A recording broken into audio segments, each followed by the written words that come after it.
probably going to say that on my gravestone because it's always messed up. They always forget the second T. And that's his fault because this is my husband. He's here to, basically I planted him in the audience to laugh at my jokes if no one else does, but mostly because he's never really seen me speak. And this was a good opportunity for that. I actually grew up south of Boise in a town called Orange, California. I don't like to tell people from Idaho that I actually grew up in California. I went away to college at a small Christian school in Buffalo, New York. So Southern California to Buffalo, New York, and I played soccer there. And then I realized, wow, I kind of need to be a wife and a mom too, because I was going to be a trauma surgeon, something exciting. And my dad's a dentist, and I fell in love with dentistry at that time. I used to shadow at a little small town office. We were like an Amish country. And I would go to this dentist's office just to shadow and learn more as I was preparing for my DATs. And he would it was an office right off of his house, and he had a cat running around and would jump up into the patient's laps, wouldn't use gloves. And this is I'm not that old, this is like 1997. So I realized that dentistry is not really like that. My dad being a dentist, I've been in his office, and it was really fun to see the spectrum that dentists can do. Then I went to dental school at Creighton University in Omaha, Nebraska. And then we settled here in 2003 after I graduated. Now, I'm going to talk to you about sleep apnea. The reason why I even got into it was because I love to sleep myself. I love sleep. I was like born an old lady. I put myself for naps. I go to bed early. I've pulled one all-nighter my whole life, and that was prom night my senior year, and I was miserable for a week.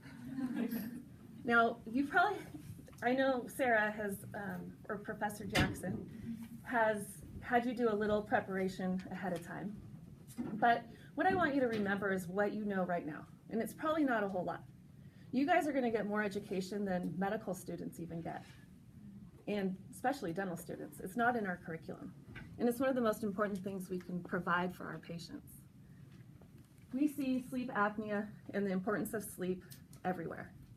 It's in the news. This was on an airline magazine on my way to New York, and then on the way back on a separate airline there was another article about good sleep. We read about it in our health journals, on our Facebook feeds. It's everywhere. This is even in the Wall Street Journal, and how sleep deprivation actually affects America's bottom line. This is in our JADA, Journal of the American Academy of Dental, or the American Dental Association. And we're starting to learn, it's starting to pop up more and more. There's more and more CE, and I'm very happy for that. This was at the Greater New York meeting. This is the only sleep apnea anything that I saw in the entire meeting. And this is not how you treat sleep apnea. So fortunately, I want to stop the trend of making snore guards, and you'll see why that's so important. And I want to focus more on screening for sleep apnea and treating the patients properly.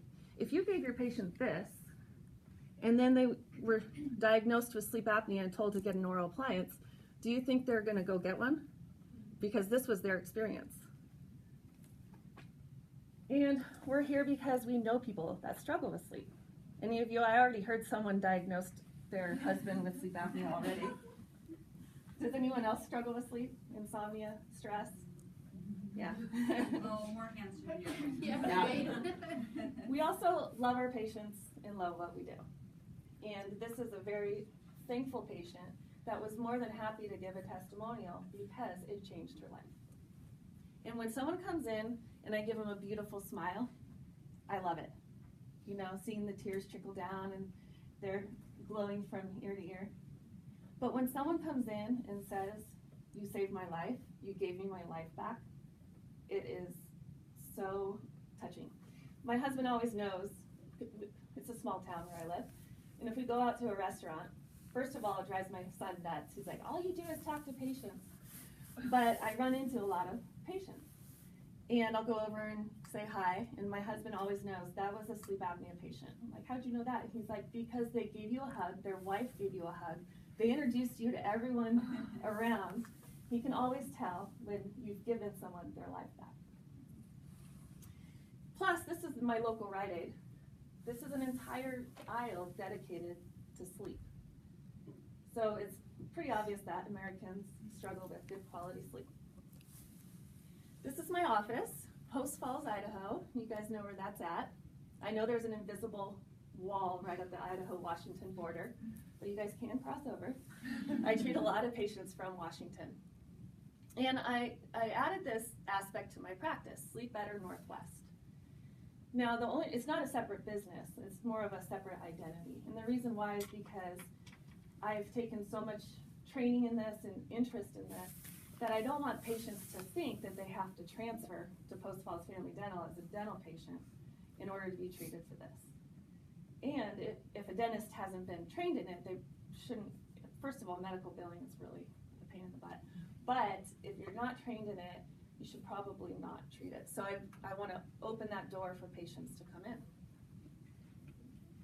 This is our waiting room. And we have a couple former Eastern Washington grads. And you guys are getting top-notch education, I have to say. We have 2.5 dentists.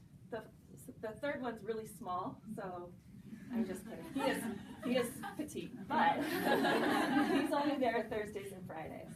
And then Dr. Lynn is my partner, and I'm there as well.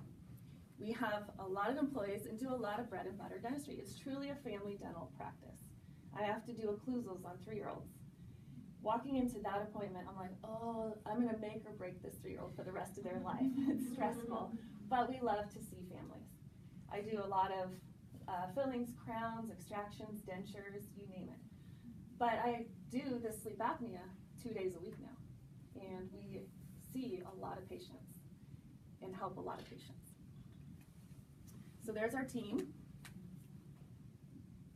Dr. Hall's not in there. You can't see him. I'm just kidding. He wasn't there yet.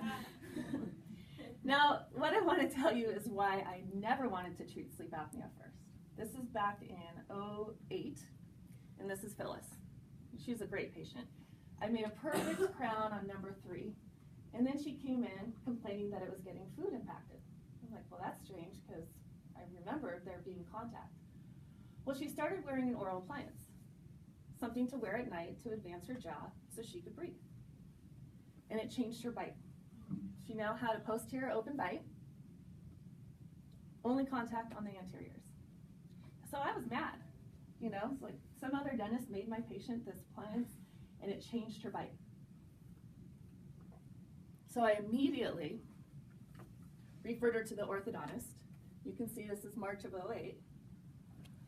Bite change due to sleep apnea device. I mean, you can see how angry I was just by my handwriting. It's like that all the time.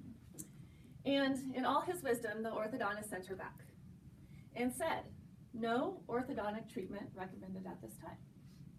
I'm like, what? How? I mean, you need to have a perfect class 1 bite in order to survive in life, right? But what I realized, that's what changed, is that getting oxygen at night was way more important than dying with a class 1 bite. And guess what? The best part is Phyllis didn't even know her bite changed. She wasn't even aware of it. It was me that had the problem with it. So once I made that switch, I said, I need to find out more about this. And I'm going to share with you my dad's story, because he was one of my first guinea pigs. And he went down to the course with me. And I wouldn't share a hotel room with him because he's a horrible snorer, but I'm cheap, so I did.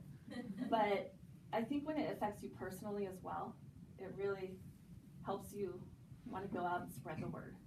My nickname's the evangelist. Okay, so in anything we do, and there's a lot of dentists who go take CE courses and learn what to do and how to do it. But if you don't know why you're doing it, then it's not going to succeed and your patients won't benefit. So in our town, of course, you guys are close enough, you know that the Ironman race is there. So everyone and their mom, literally, and their mom, does triathlons. Remember, I'm a soccer player. So I figured, and my husband's done 4 Ironman. This was his first. This little guy's 11 now. So I decided I'm going to do triathlons. I knew what to do, bought my bike, I knew how to do it, how to train. I'm an athlete. In fact, my kids would chase me down the driveway. Mom, don't go. And I'm like, I got to. I have to train. So I did my first triathlon, and it was fine. And then there was one time I was training for the next one. I was swimming in Lake Kokolala. That's where my parents have a lake house. And I was like, 15 minutes is all I need to do to get through the swim. Literally, I could doggy paddle if I had to. So I swam as long and as hard with the perfect strokes as I could. And I look up at Tom on the dock and I said, how long was that? He's like, 5 minutes. I look around, I'm like, why am I doing this? I hate this. So I quit that day. And now I have my first bumper sticker. 0.0. You guys know? Do you know how you can tell someone's a triathlete? Yeah. They tell you. Yeah. So those bumper stickers, 140.6, 26.2, those are people telling you they like to run. Well, I don't. So that's the 0.0. Unless it's after a bouncy ball. And bonus points to who can guess my license plate. Tooth repair. Good job. She gets an extra credit. You are tested on this, remember? And then, if this wasn't enough of an offense to people in my county, I got a second bumper sticker.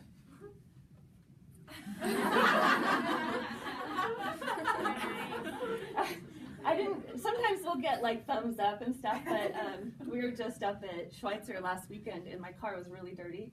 And all these people wrote in my window, same, me 3. They left me a message.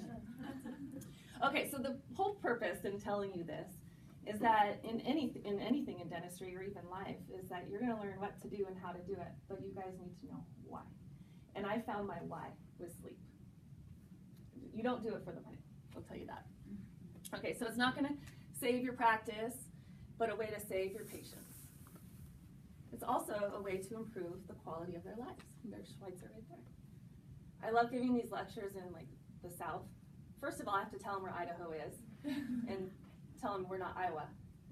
But then I show them pictures of where we live. And they're like, wow, it's gorgeous. Remember, it is a dental solution to a medical problem. And that is why medical insurance pays for it, not dental.